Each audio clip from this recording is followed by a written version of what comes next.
बिटाई arts council ऐं रफ़ीकी साणी कामयाब थी विया। कंहिंजी ख़्वाहिश न आहे, हर अदाकार, फनकार, शाइर, अदीब जी ख़्वाहिश हूंदी आहे त मूंसां रिहाण थिए, मूंखे मञता मिले। बेशक उन्हनि खे मिलणु खपे, उन्हनि जो हक़ आहे।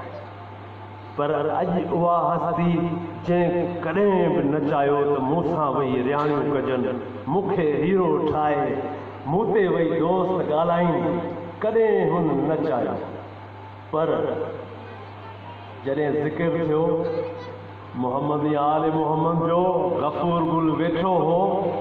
हिकु साल सॼो नसीर साहिब खे आउं चवंदो रहियो, चई हाज़िर हाज़िर बिल्कुलु।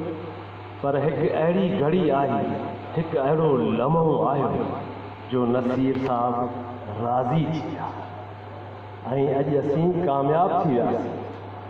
ऐं हीअ उहा हस्ती आहे जंहिंजे क्रेडिट ते इलाही शयूं, रेडियो, म्यूज़िक, किताब, तर्जुमा, कंपेयरिंग, ड्रामा, सॼी ज़िंदगी हुन जूं ख़िदमतूं आहिनि।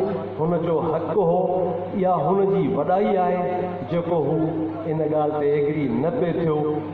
हुन जो हक़ु आहे जेको असां हक़ु अदा न करे सघिया आहियूं, पर हिकिड़ो असां नंढड़ो क़दम खयो, हिननि सभिनी दोस्तनि खे गॾु कयोसीं, हिन सॼी सिंध खे गॾु कयोसीं, मोहबतूं ॾिनियूंसीं। तव्हां जेके बि वेठा आहियो मुंहिंजे साम्हूं, उन्हनि जो इलाही महिरबानी। तव्हां सभिनी जा वॾा अहसान आहिनि। बिटाई आर्ट्स काउंसिल हिकिड़ी नंढड़ी कोशिशि थी करे हीउ प्रोग्राम फंडे ॾिना आहे। आउं चाहियां हा त सरदार शाह खां 5 लख रुपया हिन जे प्रोग्राम जा वठी पिए सघियोसि, पर मुंहिंजो सुभाणे माण्हू नसीर साहिब खे चवंदा त वाह हुन रफ़ीकी साणी बिटाई आर्ट्स काउंसिल वारनि त पैसनि लाइ कयो, हुन में उहो कामयाबु थी विया। हिन स्टेज ते जेके बि गेस्ट वेठा आहिनि, हे सभु मुंहिंजा मोहसिन आहिनि, मूं कंहिंखां पैसा वठी हिते न विया आहियां। रहमतुल्लाह सां मूंखे चयो हुकुम कर, मूं चयो तव्हांजूं मोहबतूं। सुलेमान जी अबड़ो साहब हिते वेठल न आहे, चई मुंहिंजे लाइ कहिड़ी हुकूमत आहे, हुकुम आहे। मूं चयो पाणीअ जी सबील जो अर्ज़ु। हीउ सॼो रंग बिटाई आर्ट्स काउंसिल जे दोस्तनि कंहिं 2000 ॾिना, कंहिं 5000 ॾिना, जेतिरा बि ॾिना, जेको ख़र्चो उन्हनि जो कयोसीं। बिटाई आर्ट्स काउंसिल जी सॼी टीम जा थोरा।